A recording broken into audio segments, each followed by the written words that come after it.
Moraï Verabotaï, Mishpaha Yekara, chers auditrices, auditeurs, abordons à présent une semaine très importante dans notre calendrier, étant donné que même dans le temps, il y a une tête.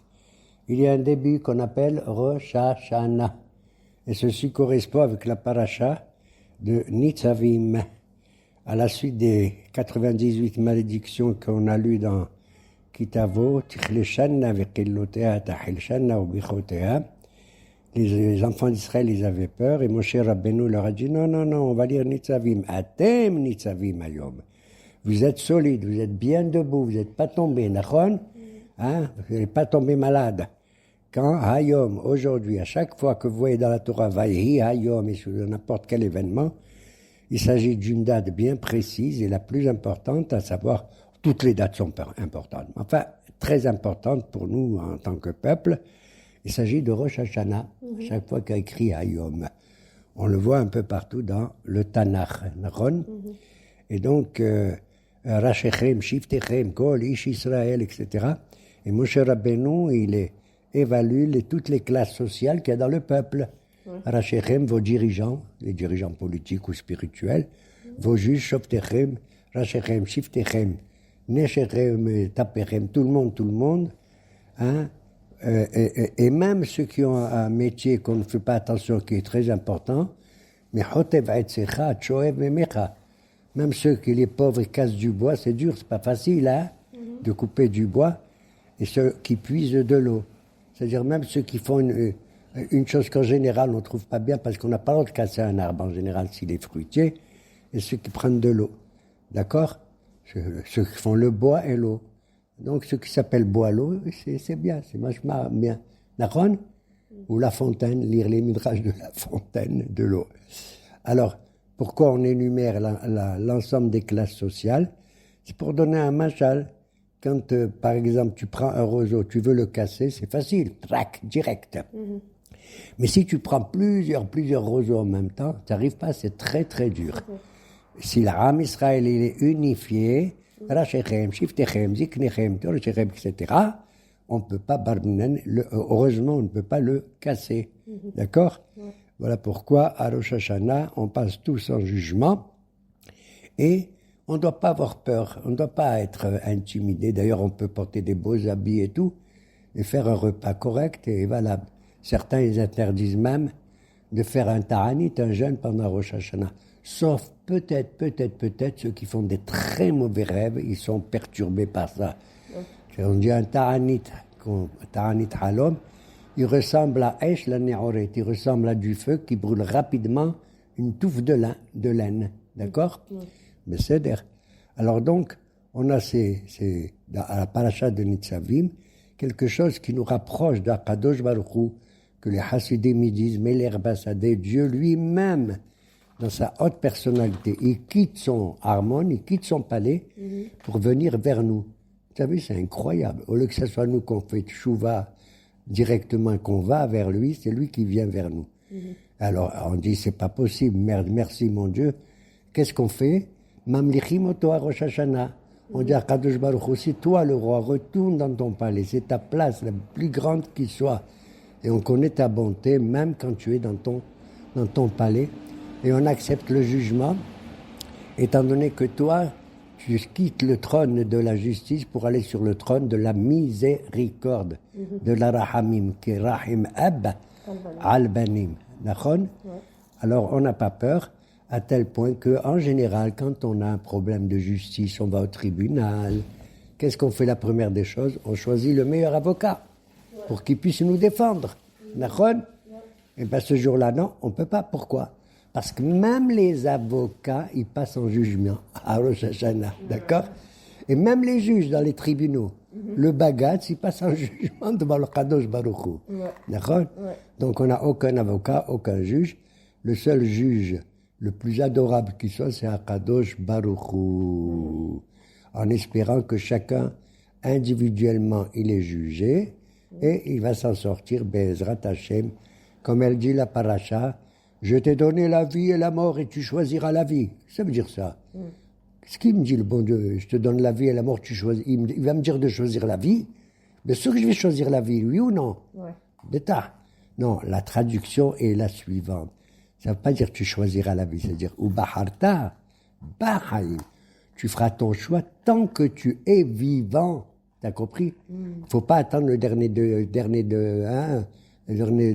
de la vie.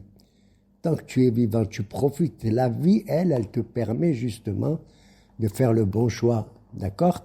Alors, qu'est-ce que c'est le Contrairement à ceux qui barminent, ils choisissent la mort, tu te rends compte? De nos jours, on voit qu'il y a des types, j'ose pas dire de quel peuple, ils choisissent la mort. Le terrorisme, Nahon, ou bien ceux qui s'enferment dans des endroits, des monastères, ni sont mariés, ni ils ont des enfants, ni rien du tout. C'est la mort. Pendant la vie, ils mettent la mort. Ouais. Et nous, dans la mort, on met la vie. Nahon ou l'eau? D'accord. Ok? D'accord. Oui. Alors, et c'est quoi l'eau Bashamaïni? Dans la paracha, elle est merveilleuse, il faut la lire. Hein. L'eau, alors on dit à Kadosh Baruch Hu, l'eau bashamayim hi, hein, qui a guidé la nomi a guidé hashamayim veikahia lanu. La Torah de la vie ne se trouve pas dans le ciel. Elle n'est pas spirituelle purement. Elle est attachée aussi à la vie, au matériel. Pour dire, si la Torah reste dans la vie, qui c'est qui va monter dans le ciel pour nous la ramener? Non, elle est dans la terre, elle te l'a donnée. Le bon Dieu t'a donné au Sinaï, d'accord? Vélo me'iver layam. La Torah ne se trouve pas de l'autre côté de l'océan pour dire qui c'est qui va y aller là-bas pour nous la ramener. Ki karov elecha dabar me'od beficha ubilvavcha la'asoto. La chose est très proche de ta bouche et de ton cœur, surtout ton cœur. Ou beficha la'asoto, pour le faire. D'accord? Voilà, c'est cette approche d'une bérite, d'une alliance dans la paracha de Nitzavim qui rapproche Akadosh Baruch Hu de nous et nous de lui. Des fois, c'est lui qui vient vers nous et des fois, c'est nous qu'on va vers lui. D'accord? J'ai oublié de dire que si on mange le cœur d'un animal, c'est pas bien parce que ça enlève la mémoire aussi. Ça enlève la mémoire. J'ai dit ça ou pas encore? Je ne me rappelle pas. Non. Alors je le répète. Il y a plusieurs Comme choses pour la fête de Rosh Hashanah, c'est Yom HaZikaron. D'où je sais qu'il faut sonner du chauffard. Il n'y a pas écrit. Il n'y a pas écrit dans Rosh Hashanah. Il n'y a même pas écrit le mot Rosh Hashanah. Il y a écrit Zichron Teruah ou Yom Teruah. J'apprends ça de la 50e année qu'on appelle le Yovel. Dans la Torah, il est dit, quand la 50e année arrive, vous devez libérer vos serviteurs et vos esclaves. Ils vont porter tous des couronnes. Depuis Rosh Hashanah jusqu'à Kippour, ils vont montrer qu'ils sont libres. Et tous tous les gens se mettent à sonner du chauffard. Ve'abartem teroa, ta'aviru teroa, au passé comme au futur. Voilà pourquoi dans la sonnerie du chauffard, il est dit avant et après, on doit faire la teki'a. Et au milieu, on doit faire la teroa. On ne sait pas ce que c'est que la teroa. C'est quoi? Et voilà pourquoi nos Hachamim ont dit on va faire deux sortes de sons, Shvarim et Teruah. Shvarim c'est ta ta ta, Teruah c'est ta ta ta ta ta ta ta ta ta. D'accord? Ok? Donc on est yotze, on est acquitté de notre devoir. Incroyable mais vrai, d'où je sais quel est le son du chauffard Shvarim ou ben Teruah, tu sais de qui? D'une Goya. D'accord. M6 Il y a fait. Quand Sisra et Mahshemo, il a voulu faire la guerre contre nous, à l'époque de Déborah, hein, et toutes les femmes là de la famille de Sisra, elles étaient à la fenêtre, elles attendaient. Sa mère, à lui, elle était là, quand est-ce qu'il va revenir mon fils? Il va nous amener des robes et des foulards et des bijoux et tout. Elle a vu qu'il vient pas. Elle s'est mise, elle s'est mise à pleurer et à crier, même pas. Il n'y a pas un son qui est sorti de ça. Il n'y a qu'un son, même pas une parole. C'est Yebeba, ça s'appelle. Yebeb. Et Yebeba, nos Hacham, ils ont dit, c'est quoi? Elle a fait tu vois, comme ça. Alors ça rappelle, tu vois encore, cette fête de Rosh Hashanah, comment elle est liée au tempérament de la femme. Puisque tu sais ce qu'on lit pendant Rosh Hashanah? C'est lié aux femmes essentiellement, c'est incroyable. Hein? De la Rayon. C'est incroyable. Il y avait une bagarre entre Rabbi Eliezer et Rabbi Yoshua. Rabbi Eliezer, il dit le Rosh Hashanah, c'est à Tishri. Rabbi Oshaya dit non, c'est un Nissan. Et les rabbins ils disent, ils ont raison les deux. Comment ils peuvent avoir raison? Et un il dit Tishri, l'autre il dit Nissan. Tu dis, si ils ont raison les deux. Parce que Tishri et Nissan, ça ressemble encore à la femme. Quoi? Quand la femme, elle conçoit un bébé dans son ventre, au début, personne n'y voit. Et c'est au bout d'un certain nombre de mois, que le bébé il sort.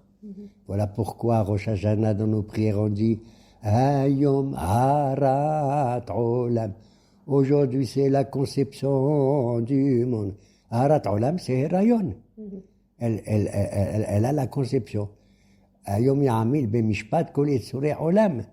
Et c'est au bout de quelques mois que la Léda, l'accouchement, a lieu. Voilà pourquoi on dit que le peuple juif est sorti du ventre de l'Égypte, d'accord? Comme il est dit, Goy Mikerev Goy, comme on dit à Pessah. D'accord? Une nation est sortie d'une autre nation. Voilà pourquoi à tous je recommande de lire, comme on dit dans le Hallel, Minam Metsar Qaratiya, Anani Bamirhabia. Si dans la détresse, j'ai invoqué l'Éternel, c'est dans la largesse qui va me répondre. D'accord? Alors donc, ils ont raison, les deux rabbins. Un, il voit la tête des choses dans la conception. Hayom Harat Olam, c'est Rosh Hashanah Tishri. Et l'autre, il dit oui, d'accord, mais en vérité, ce qu'on voit, le bébé qui sort, c'est ça la vraie réalité maintenant. Et donc, c'est Goy, Mikerev Goy, c'est la naissance, la Léda qui compte, d'accord? Comment c'est que le chauffard c'est un kérem et que c'est pas autre chose? Je vais te dire, la seule mitzvah, on fait une prière très longue à Rosh Hashanah. Il y a même un moussaf incroyable, très très long, avec plein de choses. Et c'est incroyable encore plus, c'est qu'à l'intérieur du moussaf, tu sais ce qu'on lit comme prière? Allez-nous les Shabéa. C'est le bal. Alors j'avertis tout le monde, si vous entendez Allénou Shabbat du Hazan, ne sortez pas de la synagogue, c'est pas la vraie fin. C'est pas fini. Pourquoi ils m'ont mis Allénou le Shabbat? J'en sais rien. Jamais on est début de l'an, et Allénou Shabbat, c'est la fin de la prière. On ne sait plus si on est au début ou si on est à la fin de la prière, d'accord? C'est quoi ta question? J'ai oublié. Pourquoi le chauffard, comment on sait que c'est du kérem? Je vais te dire, nous on sait le chauffard, c'est évident. C'est évident, parce que ça rappelle la Hakeda de Yitzhak Avinu d'abord, que quand Avraham Avinu il a voulu le sacrifier, l'ange est venu dire arrête. Et il y avait un haïl, il y avait un bélier à côté qui était attaché avec ses cornes dans un buisson. Et il l'a pris, il a fait le sacrifice de Bélier à la place de son fils Yitzhak, Baruch Hashem. D'accord? Donc on voit que la corne ici, pourquoi? Parce que dans l'animal, la vache, le taureau, etc., le bélier, la corne, c'est le symbole de la violence. Wow. Avec quoi il attaque? Avec ses cornes. Avec ses cornes. C'est le keren, comme ça. D'accord? Qu'est-ce qu'on fait, nous? On prend la violence qu'il y a dans l'animalité, parce que chaque individu, c'est comme un animal quand il est violent. Hein? Je te dis la vérité, mais il ressemble à un animal, celui-là. On prend ce qui est le plus violent en nous, et qui est le symbole du chauffard, d'accord? Et on sonne dedans. On fait sortir de la violence un souffle qui est le souffle de la vie. Tu comprends?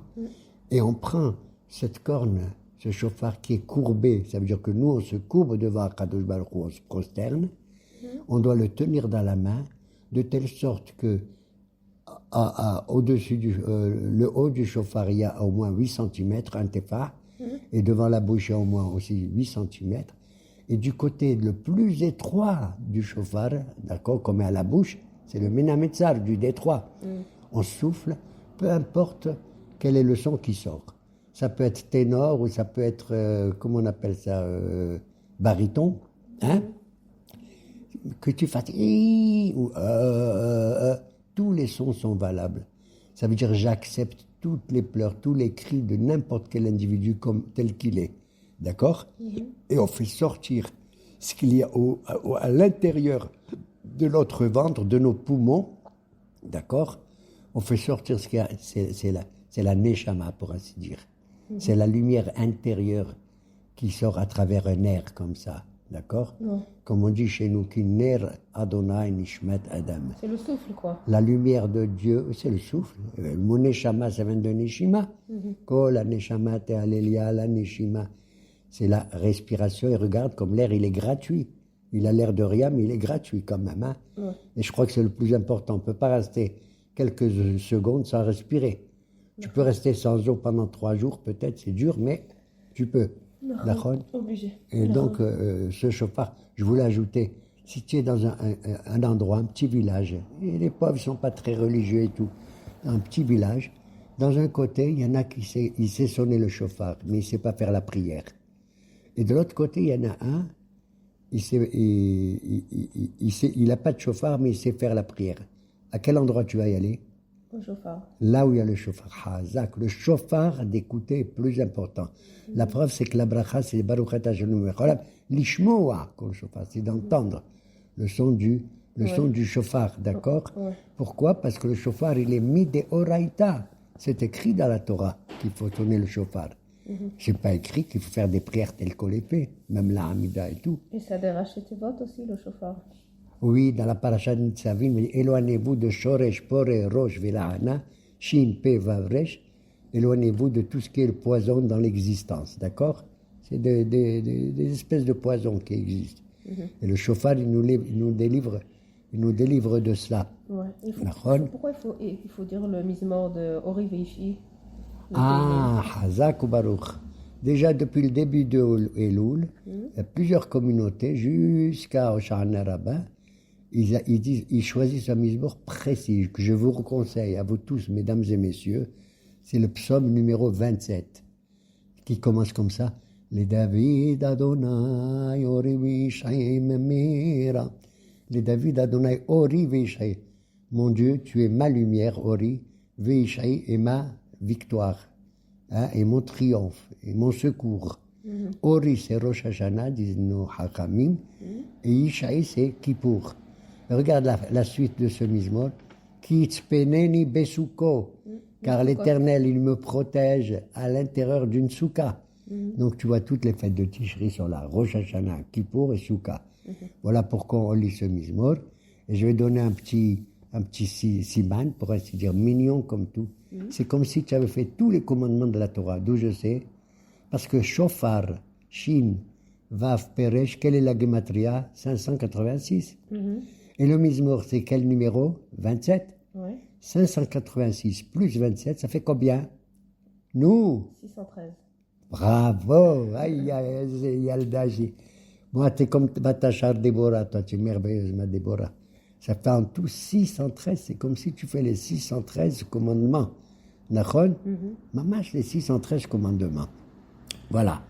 Et ce que je voulais souligner pour terminer, pour ainsi dire, pourquoi je veux terminer? Parce que j'ai mangé trop d'olives et j'ai oublié tout ce que je dois dire. D'accord?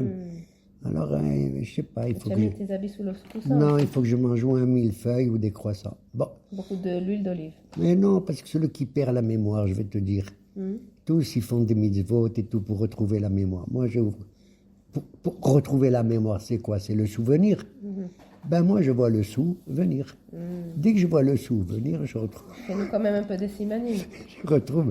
je retrouve ma mémoire. Ouais. Mais ce que je veux relever ici, tout à l'heure, je crois que j'ai dit que la fête de Rosh Hashanah, elle marque surtout l'histoire des femmes. Ouais. Quand tu vas à la synagogue, on va lire la Torah et on va lire des Haftarot. Ouais. Je deviens dingue. Tu sais qu'est-ce qu'on lit? Dans les parashiot, on lit que des histoires des femmes. Moadonai Pakadetzara. Une femme, elle attendait un bébé pendant 90 ans, elle n'a pas eu, elle pleurait, elle demandait au bon Dieu. D'accord? Et elle l'a eu pendant Rosh Hashanah. D'accord? Ouais. Et une autre femme, c'est Rachel Imenu, que Dieu la bénisse, n'est-ce pas? Ouais. Et on lit la paracha le deuxième jour sur Rachel. Vaïskor Elohim et Rachel, vaïftach et Rahmah. Et Dieu s'est souvenu, Yiskor, Zikaron, de Rachel, et il lui a ouvert sa matrice. D'accord? Alors tu vois que ça rejoint la Hayom Arat Olam, Mamash. Il n'y a pas mieux que les femmes pour exprimer leurs plaintes et leurs désirs et tout. D'ailleurs, Elles sont plus sensibles que les hommes dans ce domaine-là. Ouais. De Hana, ils ont appris aussi comment, sur la tfila. Mais d'où tu sais que c'est Hana? Mais justement, tu ne me laisses pas terminer. On Parce a que les quand- parachutes, c'est les femmes, Sarah et Rachel. Tu sais que c'est les Haftarot? C'est Hana, Batit Palel Hana. Meskina, elle était mariée à un homme qui s'appelle Elkana. Et ils allaient, c'est les seuls religieux qui allaient là-bas. tu vois. Ouais. Ils allaient où? À l'époque, le temple, il se Shiloh, trouvait à Mishkan Shiloh, Shiloh. Mishkan Shiloh. Et les autres juifs, ils venaient pas. Ils changeaient de route rien que pour dire aux juifs, venez, venez à Shiloh. Et elle, Miskena, elle allait là-bas. Et son mari, Elkana, il avait une autre femme qui s'appelait Pnina. Et la Pnina, elle avait beaucoup d'enfants. Ouais. Et cette Pnina dit, moi j'ai des enfants, moi j'ai des enfants. Miskena, elle faisait de la peine, hein, Hana. Elle faisait ça exprès, il paraît, pour que... Les ma'ana har'ima. Ouais. Il y en a qui disent qu'elle n'était pas méchante. Elle faisait exprès pour obliger Hana à prier le bon Dieu. Qu'est-ce que tu vas aller voir les docteurs et tout? Bon, tu vas, mais ils ne peuvent pas tout résoudre, les docteurs. Que Dieu les bénisse quand même. Mais ils ne peuvent pas tout résoudre. Elle est allée là-bas. Elle s'est mise à 4 pas devant le grand prêtre. À Shiloh, le grand prêtre, il s'appelait Eli. Eli Cohen, il était vieux déjà à ce moment-là. Et il la regarde et il voit cette femme-là. Et elle bouge. Sfateha na'ot, ve'kola lo yishamea. Il voit une femme qui remue les lèvres. Il n'entend rien du tout, il n'entend pas sa voix. Il a dit, Hadi, elle a dû boire du valet Shikora. Il lui a dit, qu'est-ce que c'est? Depuis quand tu viens, toi, une femme ivre, et tu dis n'importe quoi ou quoi? Je comprends rien. Elle lui a dit, Lo Adoni, non, monsieur le grand prêtre. Marat Nefesh. Je suis une femme dans l'amertume, et moi je demande au bon Dieu qui me donne ce que j'attends. Parce qu'une femme, ce qu'elle attend, c'est la maternité aussi. C'est de continuer la vie, comme elle a dit la Torah, Lecha ou Zar'acha et Tenena, à toi et à ta descendance. Et voilà pourquoi tu entends mes larmes, tu entends mes lèvres bouger. C'est pour ça que quand on fait la prière, il ne faut pas trop parler à voix haute. Tu sais, quand tu fais la Hamida. À peine tu murmures comme ça et tout. Il n'y a que Akadosh Baruch Hu qui entend nos cris intérieurs. Même si je ne pousse pas un hurlement, il entend que dans mon cœur j'ai des cris. Tu sais pourquoi? Quand tu fais la prière de Anna, Bekoa, Gedolat et Minecha, Nachon, la dernière phrase, incroyable mais vraie, c'est laquelle? Shavatenu Kabel, Ushma Tza'akatenu, Yodeya Ta'alumot. Mon Dieu, Shavatenu Kabel, nos plaintes et nos cris, accepte-les. Ushma Tza'akatenu, entends nos cris, qui? Yodeya Ta'alumot. Tu es le seul qui connaît ce qu'il y a au fond de mon cœur. Ta'alumot, ce qui est caché. Moi, je vois quelqu'un qui crie, qui pleure, je ne sais pas ce qui lui arrive. Est-ce qu'il a eu un accident? Est-ce qu'il a mal au ventre? Est-ce que Barminen lui est arrivé que les policiers lui ont donné un dor, quelque chose comme ça? Je ne sais pas. Mais seul Akadosh Baruch Hu Yodeya Ta'alumot. Chacun d'entre nous, il a son petit problème intérieur. Et qu'est-ce que tu veux qu'on fasse? On est dans ce monde-ci, on a le bien et on a les problèmes et les épreuves qui arrivent comme ça. D'accord? Ouais. Voilà. Moraï Verabotai, je vous souhaite de passer une bonne soirée de Rosh Hashanah et je vous souhaite un bon appétit parce que la Gemara a dit Simana Miltai. Quand on mange certains produits qu'on met sur la table. D'accord? Et d'ailleurs, on met quoi? On mange, il y en a, surtout on a pris ça des Ashkenazim, une pomme avec du miel. Ouais. Et on dit que notre année soit Douce. Metuka qui de Tova ou vache. Metuka. Oui, tout bas, et soit de. D'ailleurs, c'est lié à un des psukim dans Shirachirim, de l'amour qu'il y a entre l'homme et la femme. Il dit que comme le pommier dans la forêt, ainsi mon bien-aimé il est. C'est sous le pommier de la femme que j'ai accouché. D'accord? Donc elle a un symbole, la pomme. Ça ne veut pas dire que je suis paumé, pas du tout. On ne mange pas de poire pour pas que tu me prennes pour une poire, hein, c'est tout. Ni un navet, je ne suis pas un navet, d'accord? Alors on a qui mangent de salch, qui chassent nos ennemis et tout. Du cartégie, carto, qui soit détruit, ok? On mange tout. Il y en a qui mangeaient avant, ils trouvaient roche keves, la tête d'un mouton. Mais personne ne peut avoir ça. Alors on mange à la place du poisson ou autre chose. Et il faut faire cette mitzvah quand tu fais le kiddush de Rosh Hashanah, tu fais le Netilat Yadayim, le moti. Après le moti, tu manges tous ces fruits, comme ça tu n'es pas obligé de chercher quel bracha. Le brikat Amazon que tu feras après va t'acquitter de tout le reste. D'accord? Voilà. Et je crois que, en terminant cette phrase-là, nous n'avons pas terminé, mais commencé une bonne année de miel, de douceur, et qu'Hachem, il nous sauve de Ki'aza Kamavet. Ahava. Que Gaza, il recherche la mort, pour lui c'est l'amour de la mort, et nous c'est la vie d'un mort. ובחרת בחיים שייכתבו ויחתמו כל עם ישראל לחיים טובים ולשלום. Amen.